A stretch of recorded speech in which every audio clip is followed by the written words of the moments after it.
big, bad developers. Let's talk about them. Stay tuned.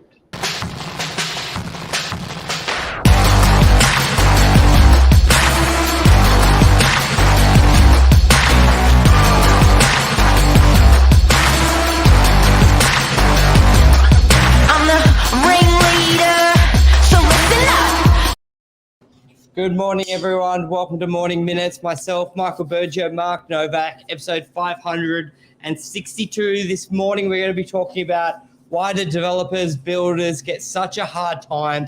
We hear it a lot in the real estate industry. And why is that? Do we need them? There was an interesting post I saw on LinkedIn of the top 20 builders of multi units, which is basically mixed use, so shops and apartments. And some of the builders, the amount they build is mind blowing. I'll show you some of the stats in a minute, but they're basically building suburbs in Australia, in New South Wales. So when you think of that, someone creating a suburb, you think of what that does for a community and an area. And it's like, you almost think these guys should be praised highly, or people want to deal with them, but a lot of people are very hesitant, aren't they, Mark? Especially when they own a property. There's a bit of a bad stigma. Yeah, they get hammered. Like real estate agents, like car salesmen.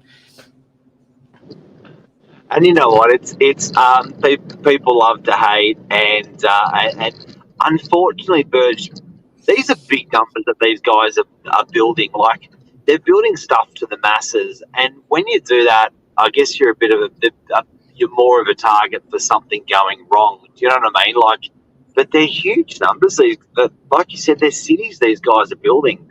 So look at these. 2,900 Hutchies. I wonder, is that Hutchinson or Setnam? Or must be 2,900 apartments. Mirvac. This is only for this year. So people like Meriton, 1,400. They're the biggest overall, but just for the 2021 stats. Look at 2019. They did 3,500. If you're from the Northern Beaches, I'm pretty sure like Narrowena is less than 3,500. Collaroy, I know they're houses, but Manly Vale. But if you think of a house unit, like, it's huge, or half a suburb. Logistically, these guys are they are building a huge amount. They're bigger, which makes them bigger targets, Burge. It does, and I think especially I think where this is close to home for especially us is Meriton DY. We saw on the ground how much hate that building had. I remember I did a post of the 3D model or something on Facebook. And at the time, this was 4 years ago, at the time where if you only get like 10 likes or 1,000 views on a vid, this got like 25,000 views, 200 comments, and 99% of it was hate. But I must say, a lot of it's not hate towards the builder as in by name, but more a lot of it was traffic, what it does for the area or what they think it will do for them. So I think a lot of it is a little bit misguided. Like, for example, on D1 Meriton, of those 200 comments, everyone was complaining basically about parking and traffic. But that's like, what's that got to do with the guy building or girl building a good building and revamping an older structure? Obviously, yes, it brings more people, but like, they're not in charge of that. So I think a lot of it. But you do have things like Opal Towers, Mark. You do have horror stories of people getting screwed. Maybe. But if you look at how many units how many units are being built in New South Wales at any one time? Do you know what I mean? Like, it's you're gonna have one, or you're gonna have three, or there's gonna be the odds of something being done. But people just. And I know I've sat on all my life. I've sat on strata committees for owners and things like that, and particularly new buildings get built. People just have this hate, you know what I mean, for these guys. Generally, these builders, like I know one at the moment, the builder's done 60 blocks in our area, and has never not come back and done a repair on a that was necessary, that was proven. So it's sort of like, and these guys are having kittens about getting work done. It's like, relax, it'll happen. There's going to be a fight. There's always a fight, you know what I mean? And it'll happen, and the works will get done. But that process in between can just create so much anxiety with people. And they just, they just really not happy with the builders, as a result. But I think there's a lot of positives to it. A good family developer said to me, no one can build a defect-free building. None of them are perfect. But you judge a developer builder on how they handle coming back and fixing it. And that really resonated. And I know we do a lot of off the plan and new builds. And I've started saying that in these. I think it's also a lot of people's expectation. They assume everyone assumes every tap's going to work. Like they think it's almost like an IKEA box where it's all just been perfectly produced and everything's there. Obviously, you got to put it together, but like everything's there. But then you get to a lot of it's done like that, but it's also a lot of it done by hand from your concreting, your tiling. So shit happens. We're all humans, but that resonates. How quickly they come back, and some don't. And there have been new laws that come in that put a bond and have some cash security, but a lot do. And I think a big way to check. It's not a story. If it doesn't, what's that saying? If it doesn't bleed, it doesn't read. It's not a story, and we only hear the stories of the bad builds because they are newsworthy stories. So you don't see stuff in the paper of good builds and well done, Mr. Builder. Like you don't do that. So I think on balance, and you know what else they bring? These developers, look, they're out for money. They're making, that's their job, and that's what people are working for money, right? So they're no different to anyone else, even though the sums are larger, but then the sums are not over a longer period. They're like feast or famine. Do you know what I mean? Yeah. It's just or they have to bank a lot of money for a long period before they get paid, like it just into the project. So, but it's making stuff affordable, and people have with builders doing stuff in the area. Like if Meriton was a great example, Burge, that was just had so much opposition for so long, probably 5, 10 or 15 years. There was opposition against it, maybe even 20 years. Yeah. And then how is it now that people are just like, oh my God, what a legend of a building, what a legend of a bloke. But how much shit did that building cop for so long? Just I don't understand it.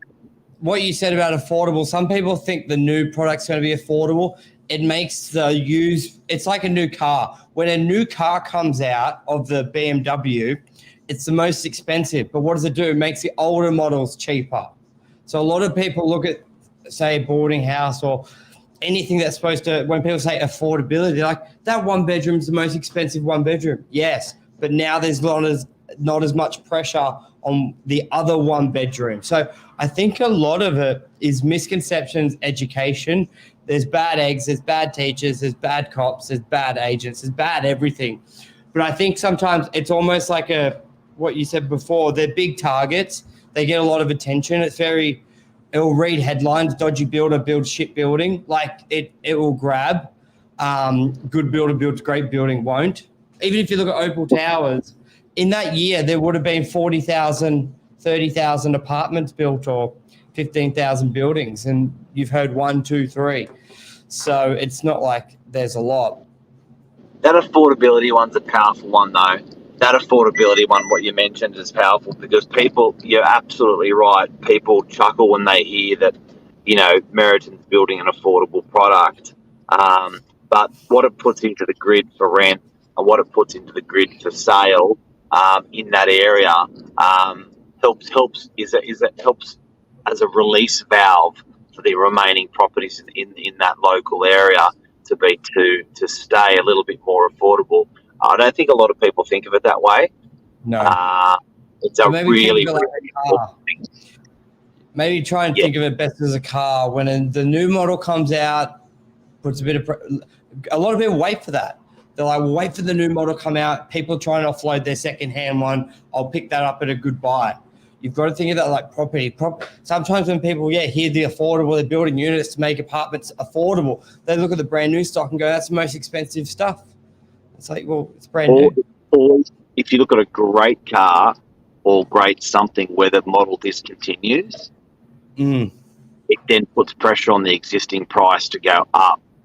Yes. So, you know what I mean? So that's another example of, if you don't believe that affordability model is true, think about if you have something that's great and you freeze it in time and don't make it again, the value of it goes up. So that's an example of how that affordability is true, does work, it does happen out there. But what about other developers? Repairs is probably the big one, Burge, coming back. I think that's probably one of the. So where they cop a hard time is when they try to get something approved. And then second time they cop a hard time is when they have to come back to repair that apartment.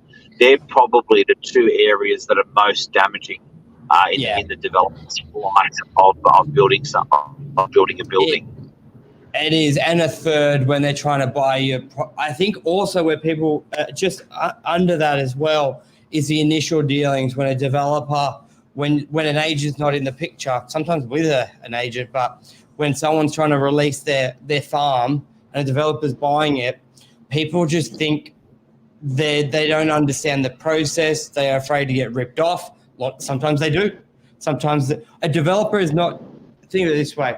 Sometimes they'll look at the block and they may think they can get 50 apartments, but they're telling you 30, 40. They pay for 30, 40. Then you drive past it when it's built. You got 60 and you're like, that bastard.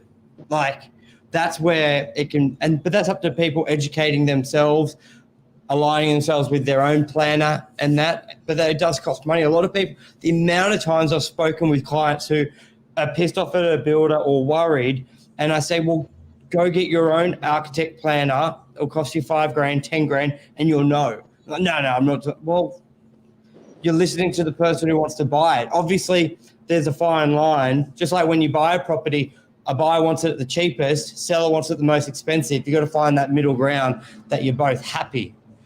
And I find that clashes a lot. I reckon 99% of potential sites don't actually go ahead. How many do we deal with? Oh, I'm looking at that, and they never come to it. And I reckon 80% of it would go ahead if people could trust and they both had their own teams, just like a developer has their own team saying what they can do with the land, an owner, but everything comes down to money. And look, I think that's also the role of a real estate agent. When someone's selling to a developer and a developer's trying to buy from someone, having an agent aggregate those developers in between and educate the seller is a good idea as well. So how many times you've had something in Brookvale Road, come along and then you're like, wait, don't sell to that person. Give me a week or two. And then you develop a whole bunch of competition around it. Even if you sell to that same existing person, at least you know, okay, great, that's good value. But that's the life of a developer. What's that saying? Don't hate the player, hate the game. What's the? Yeah. What is it? Don't hate the player, hate the game. Don't hate the player, hate the game. So these guys are. Look, you know what? They are tough guys. But they're a byproduct of their industry. They've been a school of hard knocks with all their subbies have toughened them up. The development world's toughened them up. They're tough guys. The successful developers out there, they've got a bloody thick skin and they're real tough guys. So they could go broke after every site. It's almost like a thrill seeker. Every job they enter, I think there's not that many who are that financially sound that a job could blow up. Like, I don't know, they dig and it costs double the price. There's not that many that could weather that storm.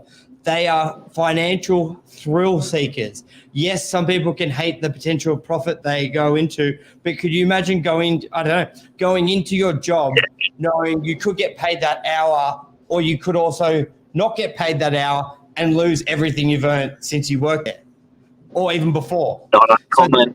Not uncommon. It's a lot more common than uncommon. Yeah, 100%. So, a developer a developer going all in, or being sucked all in without even realising is bloody common. So it's a difficult but it's a feast and famine business. Sean, good morning to you. To sell a developer, you'd really have to understand a particular strategy and work with it. Absolutely. But I do, Sean, definitely I think if someone's going to be talking to a developer, talk to more than one developer, and a person that can generally locate more than one developer is a real estate agent. What we did, which was interesting on a lot of sites, we've actually said, you've got a developer. They've said, we've got a developer. We said, okay, if that person buys it, zero commission for us. But let us put some competition around them. And if we get competition beyond what they're offering and beyond what they offer, then we get paid. How many times has that happened, Burge, when they've had an offer? Remember that Warriewood one? They had an offer of 10.365. They thought that was wonderful. 10 days later, we had 12. Was it 12? Yeah. 12 million for them. And then the developer was to 10.365, couldn't compete. So, happens. Yeah, we did a bit on that. I think if you probably type in, 41 Warriewood Road in our podcast, it'll probably come up, that story. But yeah, I think that's a wrap. 15. Yeah, that's a wrap. Oh, well. Have a beautiful day. It's a cracker of a weekend. Burge has got a new iPhone. Yeah, got the 13. Camera's amazing. Can't really notice anything else. But and guys, we're going to be unlocking soon. It's bloody exciting. It's a beautiful time of the year. Enjoy your family. Have a great weekend, and see you later. Bye. See you, mate.